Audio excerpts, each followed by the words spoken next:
culture, communication, and negotiation in China.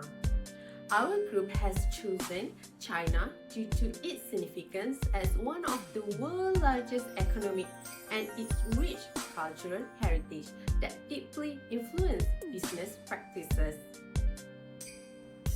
So, why China? China is not just a global economic powerhouse, but it also holds a unique cultural position with a value like Guangxi and respect for hierarchy shaping the business environment. It is essential to understand this cultural element when doing business in China. And that is why we choose China. Other than that, it's also approach to negotiation, decision making, and communication. For example, negotiation often emphasizes relationship building over immediate deals, which set China apart from Western business practices. These are some tips to negotiate in China. Step 1. Relationship building phase. Negotiations starts with social meetings, dinners, or tea. The purpose is to understand character, trust, and intention, and not to discuss price. 2. Indirect communication phase. As negotiators speak carefully and indirectly. Silence, pauses, or vague responses often mean disagreement. Step 3. Harmony-focused bargaining. Negotiators avoid confrontation. Concessions are made slowly to maintain balance and harmony. Example, in BYD's negotiations with foreign distributors, both sides adjusted expectations gradually to avoid conflict. Step 4. Internal consultation. Because of collectivism and hierarchy, negotiators consult senior leaders privately. This step reflects respect for authority and group agreement. Now, let's move on to the step 5, agreement with ongoing relationship. In many cultures, including China, a business deal isn't just about the contract, it's about creating a long-term partnership. The contract serves as the foundation for future collaboration and ongoing trust building. In China, the idea of Guangxi, personal relationship, is a fundamental aspect of business. It's not enough to just finalize the deal. What matters most is maintaining and nurturing the relationship. Let's take a moment to watch this video that explains Guangxi in more detail. Now, let's move on to the step 5, agreement with ongoing relationship. In many cultures, including China, a business deal isn't just about the contract, it's about creating a long-term partnership. The contract serves as the foundation for future collaboration and ongoing trust building. In China, the idea of Guangxi, personal relationship, is a fundamental aspect of business. It's not enough to just finalize the deal. What matters most is maintaining and nurturing the relationship. Let's take a moment to watch this video that explains Guangxi in more detail. Now, let's move on to the step 5, agreement with ongoing relationship. In many cultures, including China, a business deal isn't just about the contract, it's about creating a long-term partnership. The contract serves as the foundation for future collaboration and ongoing trust building. In China, the idea of Guangxi, personal relationship, is a fundamental aspect of business. It's not enough to just finalize the deal. What matters most is maintaining and nurturing the relationship. Let's take a moment to watch this video that explains Guangxi in more detail. Now, let's move on to the step 5, agreement with ongoing relationship. In many cultures, including China, a business deal isn't just about the contract, it's about creating a long-term partnership. The contract serves as the foundation for future collaboration and ongoing trust building. In China, the idea of Guangxi, personal relationship, is a fundamental aspect of business. It's not enough to just finalize the deal. What matters most is maintaining and nurturing the relationship. Let's take a moment to watch this video that explains Guangxi in What exactly is guanxi, and what makes this Chinese phrase so special that it got included in the Oxford Dictionary? While it is commonly translated as connection or compared to the idea of networking in Western culture, guanxi entails much more about how individuals, businesses, and the government interact and function in the Chinese society. Here's an example. Say a girl named Han Mei, who lives in the city of Hangzhou, wants to receive better education by going to a top middle school in Shanghai. Since the school only accepts students from Shanghai with very good grades, she can't get in. Well, one way for her to study there without actually getting in is to first enroll at another, less competitive school in Shanghai and then apply to the top school as a transient student.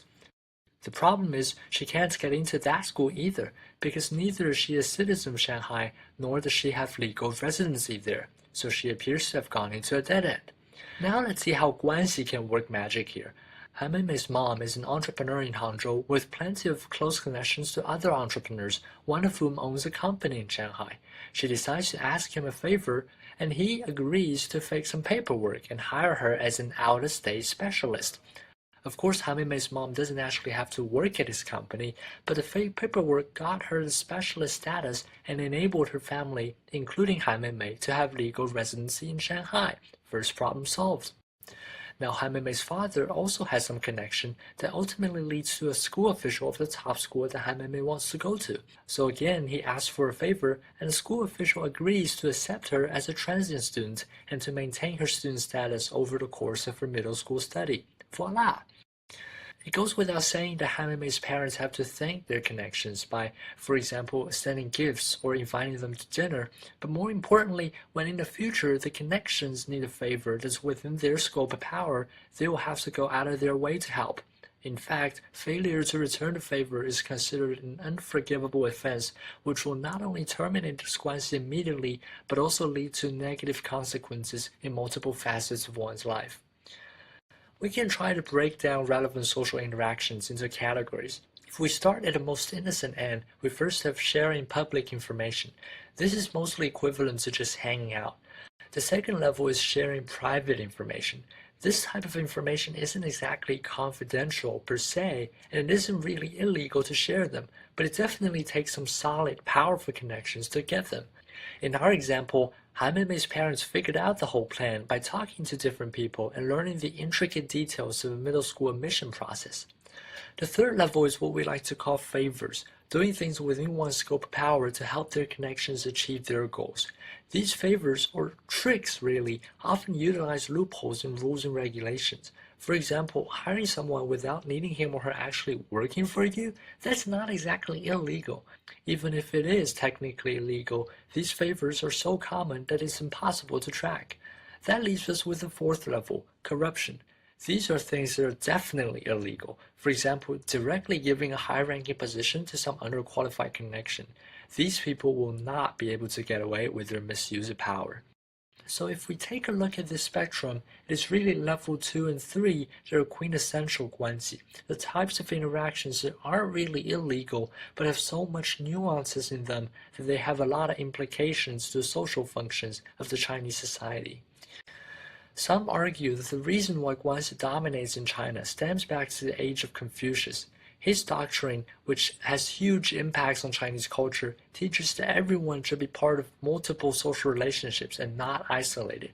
These relationships include family, friendship, classmates, colleagues, etc., which provide the backbone for all modern-age guanxi. Confucius also said something along the lines of, "The favor of a drop of water shall be returned by a whole river," which emphasized the importance of reciprocity, which of course is how guanxi is maintained. A more recent origin of guanxi relates to the changes in the structure of workforce. In the Mao Zedong era, people were assigned to state-owned places of employment called danwei, or work units. Workers are bound to their work unit for life, forming particularly strong bonds with their work unit colleagues. After Deng Xiaoping's economic reforms, it became possible to work at private enterprises and multinational corporations. The previously unheard of job hopping slowly gained popularity. Some believe that it is at this point in time that modern age guanxi started to take form. Right after the reforms, the legal and institutional protection that we now take for granted in developed countries were very incomplete, if not totally non-existent. So the former work unit colleagues, now at their respective new work environments, seek help and protection from each other by doing favors using their new scope of power. Even as the legal system improved during the past 30 years, this habit of seeking help and protection from people and relationships instead of relying on rules and policies remained. And that is the essence of guanxi. Bottom line is, guanxi provided stability to Chinese society when incomplete legal and institutional systems failed to do so. It's a game that's fair and square. In order to compete for scarce resources, people use not only rational and quantified criteria, but also their ability to create and sustain a multitude of meaningful relationships. Now that we understand the importance of guanxi, let's look at the example of how this play out in real-world business. Companies like Huawei are known for maintaining strong ties with their partners even after a deal is closed. They understand that the success of partnership doesn't end with the contract. It's about keeping the relationship alive and ensuring both parties are successful. Whether through messaging platforms like WeChat or face-to-face follow-up meetings, staying in touch ensures that both sides continue to honor the deal and grow together. Here's a tip for any businesses. After finalizing the deal, always follow up. Regular communications help to maintain trust and show that you are committed to a long-term relationship, not just a one-time transaction. To better understand how bargaining works in China, let's watch a short role play between a fruit seller and a buyer. Ni hao, welcome. What can I help you today? Hi, I'd like to buy some apple. How much are there? Apples, very fresh. These apples are 60 kwai per gin. They are the best in the market. 60 kwai per gin? That's a bit too expensive for me. I see. You looking for something cheaper? These are special apples. The best quality. I give you a discount for today, just for you. How about 50 kwai?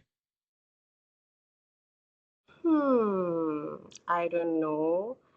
I was hoping for something closer to 30 kwai per gin.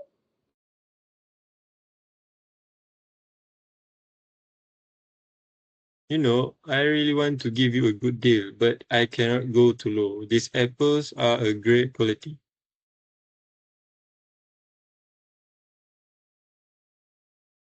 Okay, how about 45 kwai? Can we agree on that?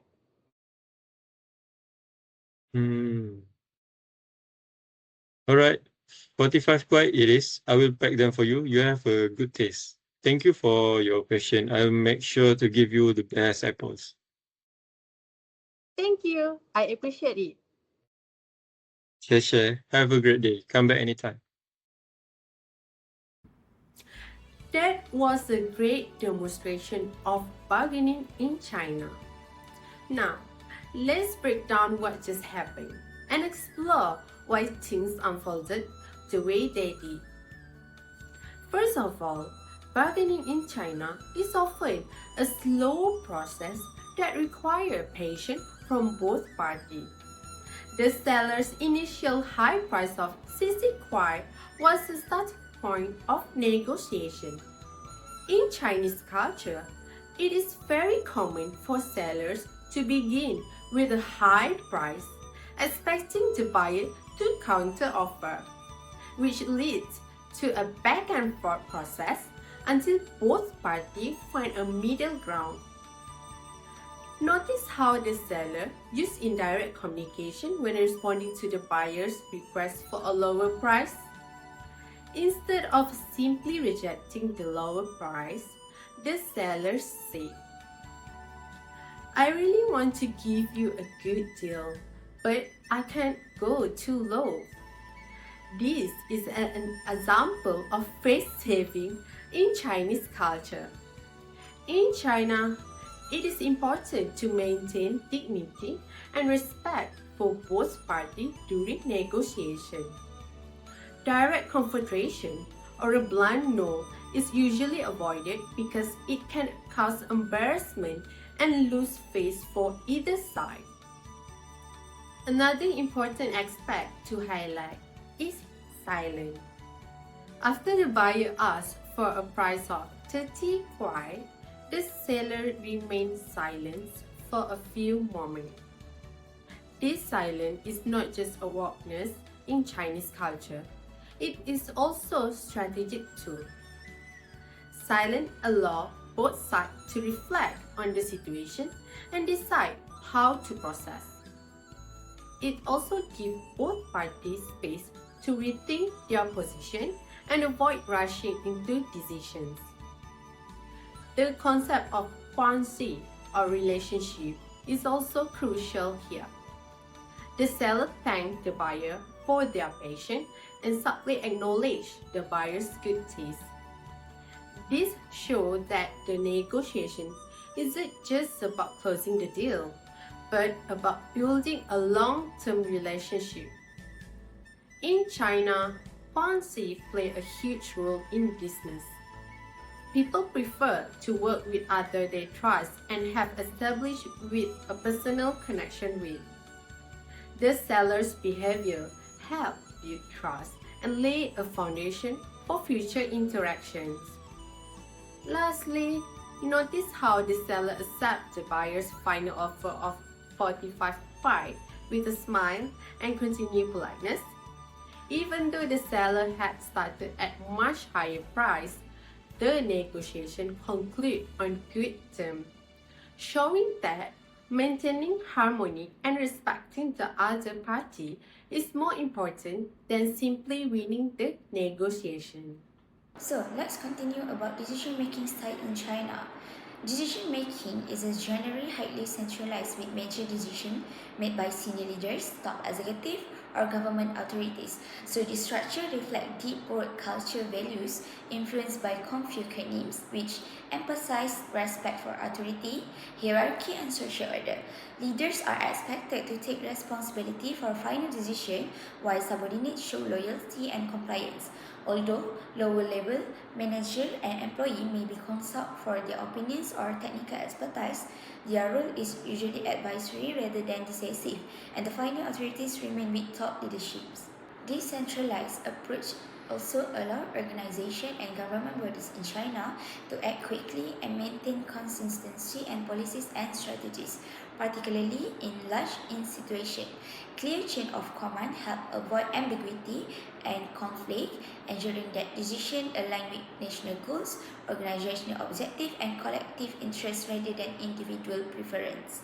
So, in contrast, many Western cultures adopt a more decentralized decision-making style, while authority is often distributed across team or lower-level management. Employees are encouraged to participate actively, voice dissenting opinion, and take initiative in decision-making process. This approach reflects cultural values such as individualism, equality, and empowerment. As a result, Western decision-making tends to be more participative and collaborative, while Chinese decision-making remains predominantly top-down, prioritizing stability, harmony, and respect for hierarchical order. Hello everyone, now let's move to a real-life example in Alibaba. Even though it is a private company, decision-making is highly centralized, especially when it comes to a major strategic decision like international expansion. Jack Ma, the founder, played a key role in every significant decision until his retirement. When Alibaba decided to expand into markets like Southeast Asia, the decision was made by top management to ensure alignment with the company long-term vision. This centralized approach helped Alibaba maintain a cohesive global strategy with top executives coordinating efforts across markets. While the day-to-day operations are decentralized, major decisions that involve significant investment or long-term direction are still determined by senior leadership. Okay, for the conclusion, ultimately, whether operating as a Chinese company like Alibaba or a Western company like Apple, understanding and adapting to China's centralized decision-making style is crucial by recognizing the role of senior leadership in decision-making. Business can build stronger relationships, foster trust, and ensure that their strategy are aligned with China's long-term economic goals. Continue for communication styles in China.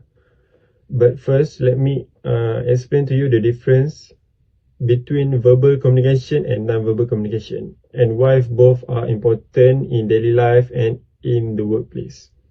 Okay, first, verbal communication. Verbal communication refers to the use words to convey message. It can be spoken or written. Examples include conversation, phone calls, meeting, presentation, emails, and reports. Effective verbal communication depends on clear language, correct tone, appropriate vocabulary, and good listening skills. For example, a manager giving clear instruction to employees helps avoid misunderstandings and improve productivity. That's for verbal communication. And next is for non-verbal communication. Okay, non-verbal communication involves sending message without using words. This includes facial impression, body language, eye contact, gesture and posture, tone of voice, and physical distance. For instance, smiling shows friendliness, while crossed arms may signal defensive or discomfort. Even silence can communicate emotions such as disagreement or uncertainty. Okay, the relationship between verbal and non-verbal communication, both forms of communication work together. Non-verbal cues often support or contradict verbal message. For example, if someone say I'm fine, but avoid eye contact and look tense, their non-verbal communication suggests otherwise. Therefore, people tend to trust non-verbal signals more than words. Okay, what is important in real-life situation? In workplace, effective communication requires awareness of both verbal and non-verbal signals, especially in cross-cultural environment where gesture and eye contact may have a different meanings. Understanding this difference help build trust, reduce conflict, and improve teamwork. Culture in China for verbal communication. Chinese communication is often indirect. A simple yes might not always mean agreement, but more of an acknowledgement. It's crucial to read between the lines and understand the context rather than taking words literally. This is why Chinese negotiators may appear very polite but sometimes don't openly disagree. Okay, for the part non-verbal communication, in China is just as important as a verbal communication. For instance, eye contact is soft and reserved, and excessive gestures are avoided in favor of more subtle body language when negotiating. It's important to observe these cues to gauge the real sentiment behind the words. I also have a video that will explain more about the communication style, which is in verbal communication and also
explore a crucial aspect of doing business in China, which is how conflicts are managed. In Chinese culture, conflict isn't just a disagreement, but it is also a test of relationships, respect, and long-term harmony. By understanding this can make the difference between a failed negotiation and a lasting partnership. Okay, to grasp China's approach to conflict, we must first understand the few key concepts. First is hexie or harmony, which is more than just a word. It is actually a guiding principle in China's core cultural values. Maintaining harmony is often prioritized over winning an argument in hexie concept. And then there's mianzhi or face. Face represents a person's dignity and social standing. In a conflict, preserving face for yourself and also for others is essential. Next one is guanxi or relationships, which is a form of foundation of all business interactions. Protecting guanxi is actually more important than resolving the dispute quickly. Finally, indirect communication. Open confrontation is actually avoided in favor of subtle and polite exchanges. So, how do these values play out in practice? First, silence is used intentionally where pauses in conversation are not awkward, as they are actually strategic. These pauses allow emotions to settle and also prevent rash words. Second one, language is indirect. You might hear phrases like or instead of a direct no. Third, third-party mediators are often brought in. A respected mutual contract can help bridge gaps without either side losing face. Fourth one, blame is avoided. Instead of pointing fingers, the focus shifts to external factors like logistics or misunderstanding in order to keep the relationship intact. And fifth, patience is key. Resolving conflicts actually takes time. Rushing is seen as disrespectful and short-sighted. Lastly, for those who are engaging in cross-cultural negotiations, here are a few practical tips. First is to observe non-verbal cues, such as our body language, our tone, and silence can often speak louder than words.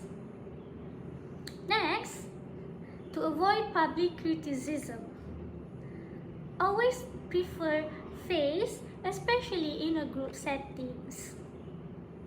Third one, you can consider using a mediator if tensions arise. Fourth one, be patient. You may allow the process to unfold naturally. And above all, focus on the long-term relationship, not just the immediate issue. Okay, in summary, conflict management in China is actually less about winning and more about sustaining harmony, preserving dignity, and strengthening trust for the future. By adapting to these practices, we don't just resolve disagreements, we also build deeper and more resilient international partnerships. Thank you! So to conclude, we have learned that China's negotiation culture is focused on long-term relationship, patience, and respect for hierarchy. Understanding this cultural difference is crucial for success in international business negotiation. What stood out to me is how much trust and relationship building affect China business deals. While we might focus on the deal itself, China emphasizes trust first and only then do the negotiation progress. In this project, has shown me the value of understanding different cultures in business. By respecting cultural norms like indirect communication and face saving, we can build better international partnership in the future. Absolutely, by adopting the best cultural practice, we can navigate negotiation more effectively and create stronger, more than meaningful international relationship. So that's all from us. Thank you.